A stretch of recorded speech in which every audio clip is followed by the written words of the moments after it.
नमस्कार दोस्तों, आपके अपने YouTube चैनल में आपका स्वागत है। इस वीडियो में हम इलेक्ट्रिशियन थ्योरी के महत्वपूर्ण क्वेश्चन कर रहे हैं। जो भी विद्यार्थी एएलपी टेक्नीशियन तथा टेक्निकल एग्जाम की तैयारी कर रहे हैं उनके लिए क्लास बहुत ही महत्वपूर्ण है। आप वीडियो को लास्ट तक जरूर देखना तथा लास्ट में आपको बताना है कि हमारी वीडियो आपको कैसी लगी। बिना देरी के हम अपनी क्लास को स्टार्ट करते हैं। आज का हमारा पहला क्वेश्चन है जो कि बहुत ही महत्वपूर्ण है, आपको बताना है। धारा ट्रांसफार्मर में प्राथमिक टर्नों की संख्या हमेशा होती है। आपको बताना है धारा ट्रांसफार्मर होता है उसमें प्राथमिक टर्नों की संख्या हमेशा कितनी होती है। ऑप्शन ए 0 होती है, ऑप्शन बी द्वितीयक टर्नों की संख्या से अधिक होती है, ऑप्शन सी द्वितीयक टर्नों की संख्या से कम होती है, ऑप्शन डी द्वितीयक टर्नों की संख्या के बराबर होती है। तो आपको बताना है धारा ट्रांसफार्मर होता है उसमें प्राथमिक टर्नों की संख्या हमेशा होती है। तो आपको ध्यान रखना है जो धारा ट्रांसफार्मर होता है उसमें प्राथमिक टर्नों की संख्या 1 या 2 या बहुत कम होती है, सिंगल मोटा तार होता है। जबकि द्वितीयक भाग में टर्नों की संख्या पतले तार होते हैं तथा लपेटों की संख्या कितनी होती है, अधिक होती है। तो आपको ध्यान रखना है धारा ट्रांसफार्मर में प्राथमिक टर्नों की संख्या हमेशा द्वितीयक टर्नों की संख्या से कम होती है। तो इसका राइट आंसर क्या हो जाएगा, option C is the right answer. आपको ध्यान रखना है, वेरी वेरी इंपॉर्टेंट क्वेश्चन है। अगले क्वेश्चन की ओर आगे बढ़ते हैं। अगला क्वेश्चन है हमारा, आपको बताना है ट्रांसफार्मर की अधिकतम दक्षता के लिए, आपको बताना है ट्रांसफार्मर की अधिकतम दक्षता के लिए क्या होना चाहिए।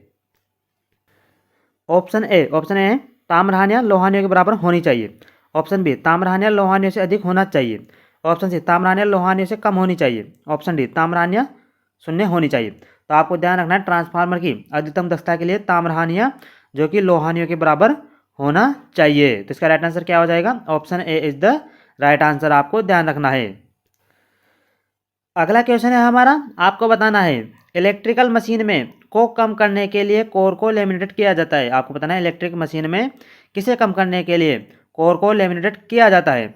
ऑप्शन ए घर्षण हानियों को कम करने के लिए, ऑप्शन बी भंवर धारा हानियों को कम करने के लिए, ऑप्शन सी ताम्र हानियों को कम करने के लिए, ऑप्शन डी हिस्टेरिसिस लॉसेस या सेतिले हानियों को कम करने के लिए। तो आपको ध्यान रखना है इलेक्ट्रिक मशीन में भंवर धारा हानियों को कम करने के लिए इसे कोर को लेमिनेटेड किया जाता है। तो इसका राइट आंसर क्या हो जाएगा, option B is the right answer. आपको ध्यान रखना है। देखते हैं हम भंवर धारा हानि और एक होती है हिस्टेरिसिस हानि। तो आपको ध्यान रखना है भंवर धारा हानि होती है डब्ल्यू ई, जिस डब्ल्यू ई बराबर क्या होता है इसके अंतर्गत K E into B M या बी मैक्सिमम का square into F square into T square into V होता है। जहाँ पर डब्ल्यू ई भंवर धारा हानि होती है, बी मैक्सिमम अधिकतम फ्लक्स घनत्व जो कि वेबर पर मीटर स्क्वायर में होता है, और हिस्टेरिसिस हानि क्या होती है ट्रांसफार्मर के लोह कोर का प्रत्यावर्तक फ्लक्स के प्रभाव से चुंबकित एवं चुंबकित होने के कारण वे शक्ति को हिस्टेरिसिस हानि कहते हैं। जिसमें सूत्र क्या होता है, डब्ल्यू एच बराबर होता है K H into B maximum की power 1.6 into F into V, यह इसका सूत्र होता है। आपको ध्यान रखना है इंपॉर्टेंट पॉइंट है, इलेक्ट्रिकल मशीन में कोर को सिलिकॉन स्टील का उपयोग किया जाता है।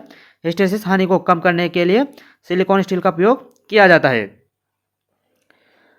वीडियो में आगे बढ़ते हैं।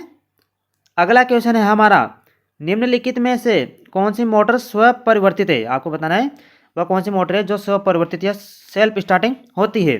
ऑप्शन ए चरगति मोटर, ऑप्शन बी निम्न अश्वशक्ति motor, option C single phase motor, option D 3 phase प्रेरण मोटर। तो आपको ध्यान रखना है जो सेल्फ स्टार्टिंग मोटर होती है वह 3 फेज प्रेरण मोटर होती है। तो इसका राइट आंसर क्या हो जाएगा, option D is the right answer. अगले क्वेश्चन की ओर आगे बढ़ते हैं। अगला क्वेश्चन है हमारा, आपको बताना है डीसी शंट मोटर में उत्पादित बल आघूर्ण अनुपातिक होता है। आपको बताना है डीसी शंट मोटर में उत्पादित बल आघूर्ण होता है वह किसके अनुपातिक होता है। Option A ampere turn square, option B armature धारा, ऑप्शन सी आर्मेचर धारा के स्क्वायर के, ऑप्शन डी एम्पियर टन के। तो आपको ध्यान रखना है डीसी शंट मोटर में उत्पादित बल आघूर्ण तो होता है वह किसके समानुपाती होता है, यह आर्मेचर धारा और फ्लक्स फाई के समानुपाती होता है। तो क्या होगा इसका राइट आंसर, इसका राइट आंसर हो जाएगा ऑप्शन बी आर्मेचर धारा, यह आर्मेचर धारा के अनुपातिक होता है। अगला क्वेश्चन है हमारा, आपको बताना है किस प्रकार के शक्ति एम्पलीफायर में इनपुट सिग्नल के पूरे चक्र के लिए आउटपुट धारा प्रभावित होती है। आपको बताना है किस प्रकार के शक्ति एम्पलीफायर में इनपुट सिग्नल के पूरे चक्र यानी 360 डिग्री के कोण के लिए आउटपुट धारा प्रभावित होती है। Option A class A, option B class B, option C class C, option D class A B. तो आपको ध्यान रखना है इसका राइट आंसर क्या हो जाएगा, option A class A. Class ए में जो आउटपुट धारा प्रवाहित होती है वो 360 डिग्री के कोण पर होती है। तो इसका राइट आंसर हो जाएगा option A is the right answer. आपको ध्यान रखना है इसके अंतर्गत एम्पलीफायर दे रखे हैं class A, class B amplifier, class C amplifier और क्लास डी एम्पलीफायर। तो आपको ध्यान रखना है इसमें सबसे अधिक दक्षता किसकी होती है? क्लास डी एम्पलीफायर 90% से अधिक क्लास डी की दक्षता सबसे अधिक होती है, जो कि आपको ध्यान रखना है। और चालन कोण, इसके अंतर्गत चालन कोण दे रखे हैं। तो क्लास ए का चालन कोण होता है 360 डिग्री, यानी कि यह पूरे कोण पर धारा प्रवाहित करता है। तो इसका राइट आंसर क्या था? ऑप्शन ए क्लास ए था। तो आपको ध्यान रखना है सबसे अधिक दक्षता होती है क्लास डी एम्पलीफायर की, और सबसे अधिक धारा यानी चालन कोण 360 डिग्री किसका होता है? क्लास ए एम्पलीफायर का होता है। अगले क्वेश्चन की ओर आगे बढ़ते हैं। अगला क्वेश्चन है हमारा, आपको बताना है निम्नलिखित में से कौन सी विशेषता इंसुलेटिंग पदार्थ के लिए सबसे उपयुक्त होती है। यानी कि आपको बताना है निम्नलिखित में से कौन सी विशेषता है जो कि इंसुलेटिंग पदार्थ होता है उसके लिए सबसे उपयुक्त होती है। ऑप्शन ए निम्न गलनांक बिंदु होता है, ऑप्शन बी निम्न यांत्रिक सामर्थ्यता होती है, ऑप्शन सी अच्छी धारा चालकता होती है, ऑप्शन डी उच्च पेरावैद्युतिक सामर्थ्य होती है। तो आपको ध्यान रखना है जो इंसुलेटिंग पदार्थ होता है उसका सबसे उपयुक्त विशेषता होती है उसकी उच्च वैद्युतिक सामर्थ्य होती है, यानी कि हाई डाइलेक्ट्रिक स्ट्रेंथ होती है। तो इसका राइट आंसर क्या हो जाएगा? Option D is the right answer. अगला क्वेश्चन है हमारा, आपको बताना है में एक ट्रांजिस्टर एक खुले स्विच के रूप में कार्य करता है। आपको बताना है एक ट्रांजिस्टर जो कि खुले स्विच के रूप में कब कार्य करता है। ऑप्शन ए सैचुरेशन स्थिति में, ऑप्शन बी सक्रिय क्षेत्र में, ऑप्शन सी एक्टिव या सक्रिय क्षेत्र में, ऑप्शन डी कट ऑफ क्षेत्र में। तो आपको बताना है एक खुले स्विच के रूप में एक ट्रांजिस्टर कब कार्य करता है। तो इसका राइट आंसर क्या हो जाएगा? ऑप्शन डी कट ऑफ क्षेत्र, या कट ऑफ क्षेत्र में यह एक ओपन स्विच या खुले स्विच की भांति कार्य करता है। आपको ध्यान रखना है सैचुरेशन स्थिति क्या होती है? जिसके अंतर्गत एक ट्रांजिस्टर बंद स्विच यानी कि बंद स्विच की तरह कार्य करता है, वह होता है सैचुरेशन स्थिति होती है। और एक्टिव क्षेत्र या सक्रिय क्षेत्र क्या होता है? जिसमें एक ट्रांजिस्टर एम्पलीफायर के रूप में कार्य करता है, उसे हम सक्रिय क्षेत्र या एक्टिव रीजन कहते हैं। अगले क्वेश्चन की ओर आगे बढ़ते हैं। वेरी वेरी इंपॉर्टेंट क्वेश्चन है। अगला क्वेश्चन है हमारा, आपको बताना है निम्नलिखित में से कौन सी यांत्रिक क्षति के विरुद्ध केबल की रक्षा करता है। यानी कि आपको बताना है यांत्रिक क्षति के विरुद्ध केबल की रक्षा कौन करता है। ऑप्शन ए कवच, option B core, option C bending, option D armouring. तो आपको बताना है निम्नलिखित में से कौन यांत्रिक क्षति के विरुद्ध केबल की रक्षा करता है। तो आपको ध्यान रखना है इसका राइट आंसर क्या हो जाएगा? ऑप्शन डी आर्मरिंग जो कि यांत्रिक क्षति के विरुद्ध केबल की सुरक्षा करता है। तो option D is the right answer. अगले क्वेश्चन की ओर आगे बढ़ते हैं। अगला क्वेश्चन है हमारा, आपको बताना है ट्रांसफार्मर कोर के निर्माण के लिए सामान्यतः निम्नलिखित में से किस पदार्थ का प्रयोग किया जाता है।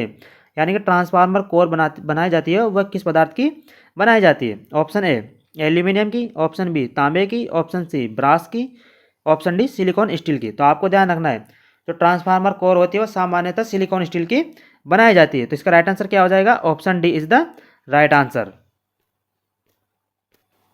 आपको ध्यान रखना है जो ट्रांसफार्मर होता है इसमें सिलिकॉन स्टील का प्रयोग क्यों किया जाता है? हिस्टेरिसिस हानि को कम करने के लिए सिलिकॉन स्टील का प्रयोग किया जाता है। तथा सिलिकॉन स्टील को लेमिनेटेड क्यों किया जाता है? एडी धारा हानि यानी एडी करंट लॉसेस को कम करने के लिए इसे लेमिनेटेड किया जाता है। आपको ध्यान रखना है जो एल्यूमिनियम होता है इसका परमाणु क्रमांक कितना होता है? इसका परमाणु क्रमांक होता है 13, और तांबे का परमाणु क्रमांक कितना होता है? 29 इसका परमाणु क्रमांक होता है। अगले क्वेश्चन की ओर आगे बढ़ते हैं। अगला क्वेश्चन है हमारा, आपको बताना है पारेषण प्रणाली या ट्रांसमिशन सिस्टम में फीडर विद्युत भेजता है। यानी कि फीडर जो विद्युत भेजता है वो कहाँ भेजता है? ऑप्शन ए विद्युत उत्पादन केंद्रों में, ऑप्शन बी डिस्ट्रीब्यूटर में, ऑप्शन सी सर्विसमैन में, ऑप्शन डी जनरेटर एवं डिस्ट्रीब्यूटर में। तो आपको ध्यान रखना है पारेषण प्रणाली में फीडर विद्युत भेजता है वह डिस्ट्रीब्यूटर को भेजता है। तो इसका राइट आंसर क्या हो जाएगा? Option B is the right answer. आगे बढ़ते हैं। आपको ध्यान रखना है फीडर वे चालक जो उपकेंद्र को शक्ति सप्लाई लेने वाले क्षेत्र में संयोजित करते हैं वो फीडर कहलाते हैं। आपको ध्यान रखना है फीडर होता है इसमें कोई टेपिंग नहीं होती है। फीडर को धारावाही क्षमता के अनुसार डिजाइन किया जाता है। वितरक क्या होता है? आपको ध्यान रखना है वह चालक जो फीडर एवं सर्विसमैन के बीच में संयोजित होता है उसे हम डिस्ट्रीब्यूटर या वितरक कहते हैं। अगले क्वेश्चन की ओर आगे बढ़ते हैं। अगला क्वेश्चन है हमारा, आपको बताना है स्विचिंग अनुप्रयोग के लिए ट्रांजिस्टर को निम्नलिखित में से किस क्षेत्र में संचालित करने हेतु बायस करने की आवश्यकता होती है। यानी कि स्विचिंग, यानी स्विच के रूप में, स्विच क्या होता है, ऑन ऑफ होता है, तो उसके लिए ट्रांजिस्टर को निम्नलिखित में से किस क्षेत्र में संचालित करने हेतु अभिनत या बायस करने की आवश्यकता होती है। ऑप्शन ए इन इनवर्स एक्टिव व्युत्क्रम सक्रिय में, ऑप्शन बी सक्रिय में, ऑप्शन सी सक्रिय या व्युत्क्रम क्षेत्र में, ऑप्शन डी संतृप्तिकरण या कट ऑफ क्षेत्र में। तो आपको ध्यान रखना है स्विचिंग होता है जो कि ऑन ऑफ होता है, तो आपको ध्यान रखना है ट्रांजिस्टर को ऑन स्थिति में लाने के लिए उसमें सैचुरेशन होता है और ऑफ के लिए कट ऑफ क्षेत्र होता है। तो आपको ध्यान रखना है इसका राइट आंसर क्या हो जाएगा, ऑप्शन डी संतृप्तिकरण या कट ऑफ क्षेत्र में स्विचिंग अनुप्रयोग के लिए ट्रांजिस्टर को बायस किया जाता है। तो option D is the right answer. और सक्रिय क्षेत्र में किसमें होता है, एम्पलीफायर, एम्पलीफायर में सक्रिय क्षेत्र के रूप में होता है। अगले क्वेश्चन की ओर आगे बढ़ते हैं। अगला क्वेश्चन है हमारा, आपको बताना है HCR में होते हैं, आपको बताना है HCR में क्या होता है। Option A 3 PN junction, option B 2 PN junction, option C 1 PN junction, option D कोई PN जंक्शन नहीं। तो आपको ध्यान रखना है जो एक HCR होता है इसमें क्या होता है, इसमें 3 PN जंक्शन होते हैं और इसमें 4 परत होती है, 4 परत और 3 PN जंक्शन इसके अंतर्गत होता है। आपको ध्यान रखना है, वेरी वेरी इंपॉर्टेंट क्वेश्चन है। अगले क्वेश्चन के आगे बढ़ते हैं। अगला क्वेश्चन है हमारा, आपको बताना है निम्नलिखित मापदंडों में से किस मापदंड में परिवर्तन संधारित्र कैपेसिटर की धारिता को प्रभावित नहीं करता, यानी कि कैपेसिटर की धारिता को जो प्रभावित नहीं करता है वह कौन सा मापदंड है। ऑप्शन ए प्लेटों की मोटाई, ऑप्शन बी प्लेटों का एरिया, ऑप्शन सी पेराविद्युत प्रकृति, ऑप्शन डी प्लेटों के बीच की दूरी। तो आपको ध्यान रखना है वह कौन सा मापदंड है जो कि कैपेसिटर की धारिता को प्रभावित नहीं करता है। तो इसका राइट आंसर हो जाएगा ऑप्शन ए प्लेटों की मोटाई, प्लेटों की मोटाई जो कि कैपेसिटर की धारिता को प्रभावित नहीं करता है। अगले क्वेश्चन की ओर आगे बढ़ते हैं। अगला क्वेश्चन है हमारा, आपको बताना है निम्नलिखित में से कौन सी धातु विद्युत की सुचालक है। आपको बताना है निम्नलिखित में से वो कौन सी धातु है जो विद्युत की सुचालक है। Option A bakelite, option B rubber, option C चांदी, ऑप्शन डी कांच। तो आप सभी को पता होगा जो विद्युत की सुचालक है वह है चांदी, चांदी जो कि एक विद्युत की सुचालक धातु है। तो option C is the right answer हो जाएगा। अगले क्वेश्चन की ओर आगे बढ़ते हैं। अगला क्वेश्चन है हमारा, आपको बताना है ताम्र हानि पर नगण्य होता है, यानी आपको बताना है ताम्र हानि होती है वह किस पर नगण्य, यानी शून्य के बराबर होती है। ऑप्शन ए अर्धभार पर, ऑप्शन बी निर्भार पर, ऑप्शन सी 1/4 भार पर, ऑप्शन डी पूर्ण भार पर। तो आपको ध्यान रखना है इसका राइट आंसर क्या हो जाएगा, इसका राइट आंसर हो जाएगा ऑप्शन बी निर्भार, यानी नो लोड पर ताम्र हानि नगण्य होती है। क्यों होती है आपको ध्यान रखना है, ताम्र हानि, जो ताम्र हानि होती है वह क्या होती है, यह परिवर्तित हानियाँ होती है, यानी कि जैसे जैसे भार बढ़ता है ताम्र हानि का मान भी बढ़ता जाता है। इसलिए निर्भार पर ताम्र हानि का मान नगण्य होता है और जैसे जैसे भार बढ़ेगा इसके ताम्र हानि का मान भी बढ़ता चला जाएगा। और स्थिर हानि कौन सी होती है, लौह हानियाँ होती है जो कि स्थिर हानि होती है, आपको ध्यान रखना है। अगले क्वेश्चन की ओर आगे बढ़ते हैं। अगला क्वेश्चन है हमारा, आपको बताना है ट्रांसफार्मर की लौह हानियों को मापा जा सकता है। आपको बताना ट्रांसफार्मर की जो लौह हानियाँ होती है वो किसके द्वारा मापा जा सकता है। ऑप्शन ए किसी भी प्रकार के वाट मीटर द्वारा, ऑप्शन बी आवृत्ति मीटर के द्वारा, ऑप्शन सी निम्न शक्ति गुणक लो पावर फैक्टर के वाट मीटर द्वारा, ऑप्शन डी इकाई शक्ति गुणक unity power factor watt meter के द्वारा। तो आपको ध्यान रखना है लौह हानियाँ जो ज्ञात करते हुए हम ओपन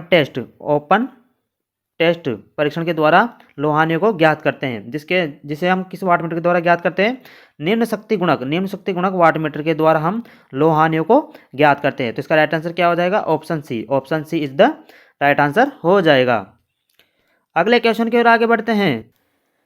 अगला क्वेश्चन है हमारा, आपको बताना है कुंडलन या वाइंडिंग प्रतिरोध की वजह से होने वाली हानियों को क्या कहते हैं। आपको बताना है वाइंडिंग प्रतिरोध की वजह से होने वाली हानियों को क्या कहा जाता है। ऑप्शन ए ताम्र हानि कहते हैं, ऑप्शन बी लौह हानि कहते हैं, ऑप्शन सी हिस्टेरिसिस या शिथिल्य हानि कहते हैं, ऑप्शन डी बहुधारा हानि कहते हैं। तो आपको ध्यान रखना है वाइंडिंग या प्रतिरोध की वजह से होने वाली हानियों को हम ताम्र हानि कहते हैं। तो इसका राइट आंसर क्या हो जाएगा, option A is the right answer हो जाएगा। अगला क्वेश्चन है हमारा, आपको बताना है वेरी वेरी इंपॉर्टेंट क्वेश्चन है 230 वोल्ट विद्युत स्रोत पर 10 एम्पीयर धारा लेने वाले विद्युत हीटर में इनपुट शक्ति यानी P का मान ज्ञात करना है। तो P बराबर क्या होता है, V इंटू आई होता है, जिसमें वोल्टेज का मान कितना दे रखा है 230 वोल्टेज इंटू आई का मान कितना दे रखा है 10 एम्पियर दे रखा है। 230 को 10 से गुणा करेंगे तो कितना हो जाएगा 300 वाट। तो इसका राइट आंसर क्या हो जाएगा? Option C is the right answer हो जाएगा। इसी के साथ आज की वीडियो हम यहीं समाप्त करते हैं। यदि हमारी वीडियो आपको अच्छी लगी हो और ऐसी वीडियो आप देखना चाहते हो तो हमारे चैनल को सब्सक्राइब जरूर कर लेना तथा बेल आइकन को जरूर दबा लेना, जिससे कि हमारी वीडियो की अपडेट आपके पास जल्दी जल्दी पहुंच सकेगी। वीडियो को आप ज़्यादा से ज़्यादा शेयर जरूर करना, जिससे हमारा मोटिवेशन बढ़ सके। इसी के साथ हम अपनी वीडियो को यहीं समाप्त करते हैं।